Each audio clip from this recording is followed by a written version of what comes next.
Oi, galera, tudo bom? Hoje nós vamos iniciar a resolução de 4 questões sobre propriedades coligativas, certo? Então, para quem perdeu a aula sobre propriedade coligativa, vou deixar o link aqui. Você acessa a explicação sobre as propriedades coligativas para poder nós resolvermos as questões, tá? Então, vamos lá para a nossa resolução.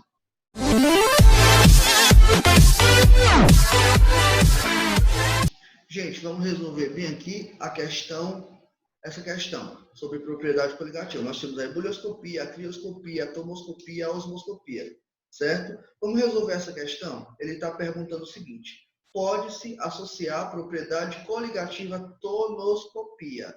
Ele quer que você marque a alternativa que melhor representa a tonoscopia, certo? A. Ao abaixamento da pressão máxima de vapor do solvente. B. A elevação da pressão máxima de vapor do solvente, C. Ao abaixamento do ponto de ebulição do solvente. D. Ao abaixamento relativo da pressão máxima de vapor do soluto. Ou ao abaixamento relativo da pressão máxima de vapor do solvente. Vamos eliminar essa bem aqui do soluto, tá? Elimine esse aqui que tem o nome soluto no final, certo? O que é a tonoscopia? É o abaixamento da pressão, uma pressão máxima de vapor, pela adição de um soluto não volátil, tá? Adiciona um soluto não volátil à minha solução e vai provocar o abaixamento da pressão. Então, vem aqui. O abaixamento da pressão máxima de vapor do solvente. Só que esse abaixamento aqui que nós estamos falando não é um abaixamento total, é um abaixamento relativo, certo? Da tonoscopia. Então, esse daqui eu já elimino, que está dizendo ao abaixamento da pressão de vapor do solvente. Com isso aí eu já dei até a resposta para vocês, mas vamos continuar. B. A elevação. Não tem elevação, tá? Já começou errado. Vai abaixar a pressão máxima de vapor. Tá? Então, a B elimina. Então, você teria 50% de chance de acertar. Seria a C e a alternativa E.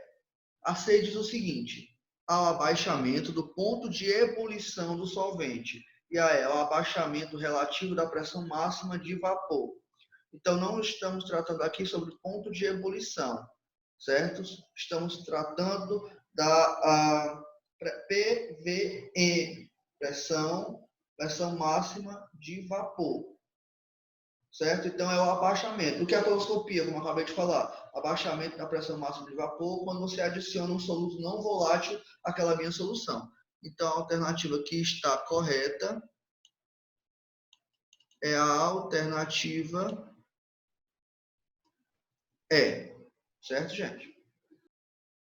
Pessoal, vamos lá para a próxima questão. Quando é adicionado soluto não volátil a um solvente, pode-se afirmar que A. O ponto de ebulição da solução é maior do que o ponto de ebulição do solvente puro. B. O ponto de ebulição da solução é menor do que o ponto de ebulição do solvente puro. C. O ponto de ebulição do solvente na solução é maior do que o ponto de ebulição do solvente puro. D. O ponto de ebulição do soluto é maior do que o ponto de ebulição do solvente, ou a solução é mais volátil do que o solvente puro. Então, a solução é mais volátil? Não. Pode eliminar essa parte da solução é mais volátil do que o solvente puro. Não, porque na solução tem um soluto e um solvente. Um deles vai dificultar o ponto de ebulição do outro. Ou seja, a adição de um soluto não volátil dificulta a evaporação, a ebulição desse solvente. Então, a E elimina a D. O ponto de ebulição do soluto é menor do que o ponto de ebulição do solvente? Não. Quando eu adiciono um soluto a um soluto não volátil a uma solução, ele vai dificultar que o solvente evapore, tá? Como eu falei anteriormente, que ele dificulta o ponto de ebulição dele. Então, tem o A, B e C. Olha A. O ponto de ebulição da solução é maior do que o ponto de ebulição do solvente puro. Vamos ver a B. O ponto de ebulição da solução é menor do que o ponto de ebulição. Não, porque ele não vai evaporar mais rápido porque tem um soluto lá dentro. tá? Elimina a B. Só até esse ponto que eu li. A gente já descobre que elimina ela. Então, eu tenho a A e eu tenho a C. Olha a C. O ponto de ebulição do solvente na solução é maior do que o ponto de ebulição do solvente puro. E o ponto de ebulição da solução é maior do que o ponto de ebulição do solvente puro. A resposta correta é a alternativa C. Por que é a alternativa C? Vamos ler novamente. Ó. O ponto de ebulição do solvente dentro da solução, que é uma solução, é soluto com solvente. O ponto de ebulição é maior, porque lá dentro foi adicionado um soluto não volátil. Então, o ponto de ebulição do solvente na solução é maior do que o ponto de ebulição do solvente puro. Ele puro vai evaporar mais rápido. Ele, adicionado com o soluto não volátil, vai demorar um pouco mais, tá? Então, a alternativa C. Pessoal, vamos aqui para a próxima questão, tá? Sejam dadas as seguintes soluções aquosas. A primeira, 0,1 mol por litro de glicose, que é C6H12O6. A segunda, 0,2 mols por litro de sacarose, C12H22O11. A terceira, 0,1 mol por litro de hidróxido de sódio, NaOH. 3, 0,2 mol por litro de cloreto de cálcio, CaCl2. Ou a quinta, 0,2 mol de nitrato de potássio, KNO3. Qual que representa a maior temperatura de ebulição? Então, a que representa solvente de maior temperatura de ebulição vai ser quem? Então, eu vou eliminar, vou tirar aqui os que são, eu vou ficar só com as soluções iônicas, as moleculares eu não vou utilizar, que são essas duas, tá? Vou pegar só as iônicas, ok? Só essas aqui, ó. Tá bom? Então, vamos lá dissociar. Vamos dissociá-las. Como é que eu vou fazer? Deixa eu apagar bem aqui. Certo? Vamos lá, como é que eu vou fazer? Aqui eu já eliminei esse 0,1 mol de C6H12O6 e esse de C12H22O11. Então, eu vou ficar com hidróxido de sódio, né? O hidróxido de sódio, que ele diz que é 0,1. Então, como é proporcional, tudo aqui é proporcional, vai ficar 0,1, esse outro 0,1 e aqui 0,1. Olha só. Então, veja bem. Aqui vai ser 0,2, certo? Mol por litro. Dessa quando eu dissociei a solução. Tá bom? Esse outro, ele diz que é 0,2. 0,2. Aqui também 0,2. Porém, nesse último tem aí um coeficiente estequiométrico. Então, o 0,2 vezes 2 a 0,4. Então, somando aqui, ó. Espera aí, gente. Somando aqui 0,2 mais 0,4 vai dar 0,6. Certo? E o último aqui, que também é 0,2. Só que aí está tudo proporcional, então fica. Deixa eu botar aqui do lado. 0,2, 0,2, 0,2 e aqui vai ser 0,4. Qual é que eu sei? Qual é que tem um só vou voltar bem aqui para a gente ver. Qual que eu sei que tem a solução?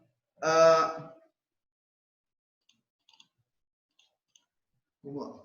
Qual que eu sei, gente, que tem a maior temperatura de ebulição? Aqui tem mais moléculas dispersas, tá? O que tiver mais moléculas dispersas vai ser o de maior efeito coligativo, certo? Então, no caso, vai ser esse daqui.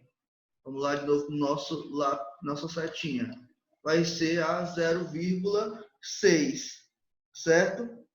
Então, vai ter a maior quantidade de moléculas dispersas, vai ter o maior efeito coligativo, desculpa, e maior será a sua temperatura de ebulição, tá bom? Então, nesse caso, deixa eu apagar aqui, gente, para a gente ver qual a alternativa. É esse aqui, ó. Vamos ver qual a alternativa. É a alternativa D, 4. Tá certo? Ele queria saber,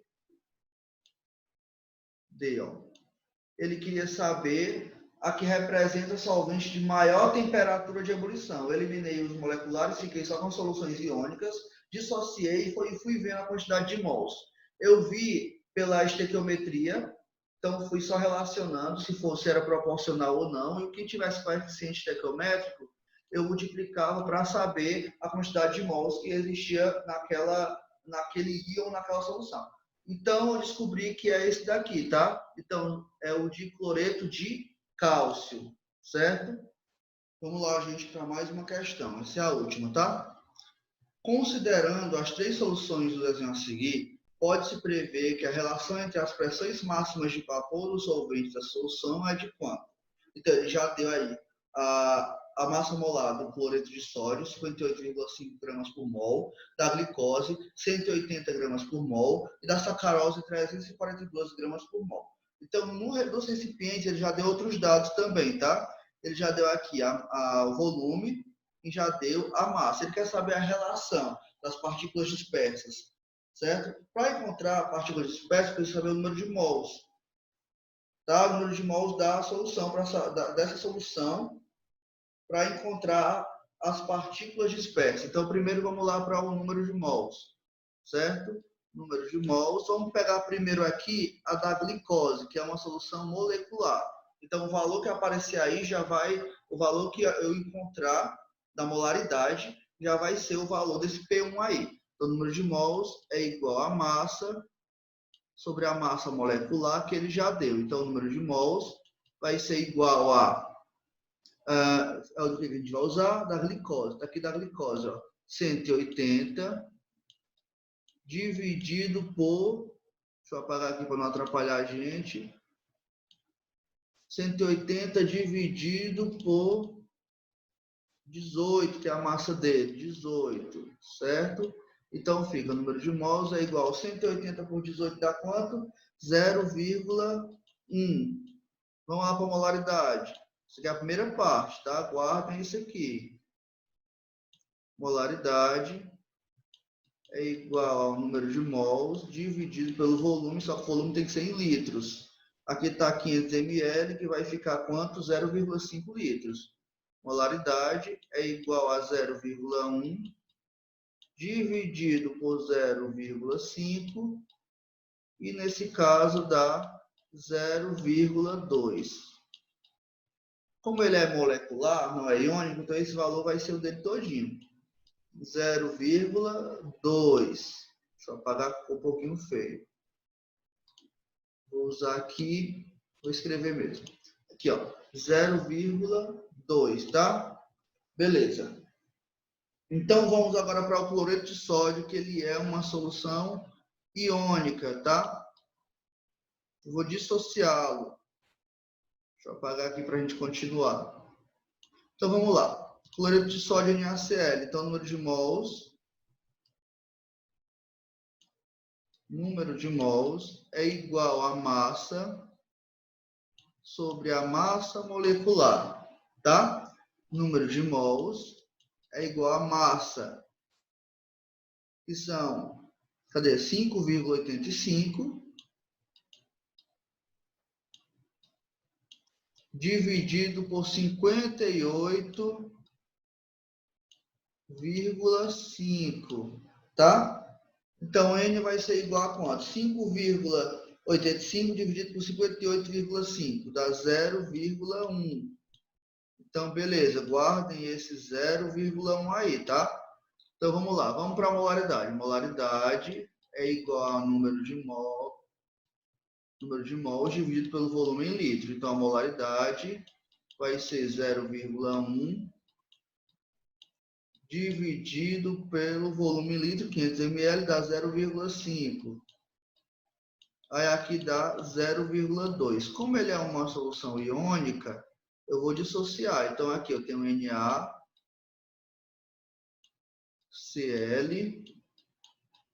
tá? Aí vai ficar, vou apagar e colocar mais embaixo, tá, gente? Tá muito perto aí da minha imagem, vai acabar atrapalhando vocês. Ó, tenho aqui o Na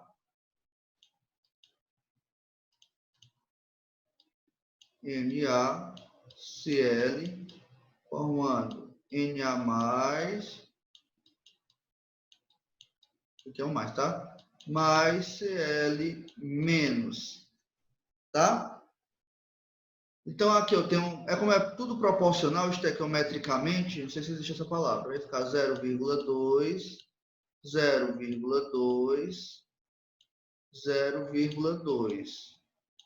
Tá? Então, quando eu for pegar esses dois aqui, qual a quantidade de partículas dispersas aqui?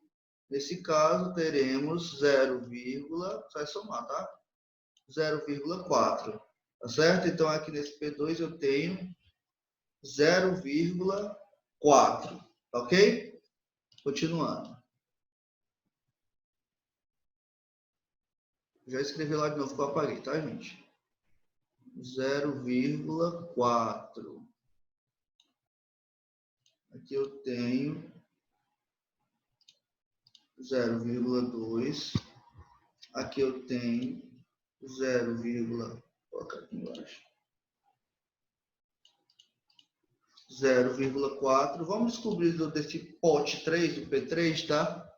Vamos lá. Nós temos aqui a sacarose, certo? Que também é molecular, tá? A sacarose é C12H22O11, certo? Então vamos lá para eles. Fazer igual nós fizemos anteriormente. Então, número de mols é igual a massa sobre a massa molecular. Número de mols é igual a massa. Qual é a massa? 34,2 dividido por 342, que é a massa molar dele. Então, o número de mols vai ser igual a quanto? 34,2 dividido por 342 dá 0,1. Guardem isso. Então, a molaridade é igual ao número de mols dividido pelo volume em litro. Preste atenção que o volume aqui não é 500 ml, são 1000 ml, que é igual a 1 litro, tá? Então fica número de mols 0,1 dividido por 1, que dá exatamente 0,1. Então o valor aqui do P3 é 0,1, tá bom? Então vamos ver aqui, o que ele quer saber? Ele quer saber a ordem, do menor para o maior. Partículas dispersas, certo? Então vamos ver aqui, o menor é o P3, certo? Depois o P1 e depois o P2. P3, P1, P2. Então a alternativa correta é a alternativa D, certo? P3, P1, P2. Tá bom, gente? Espero que vocês tenham gostado. Se tiver ficado alguma dúvida, volta um pouquinho, tá? E bora estudar, bons estudos. Valeu!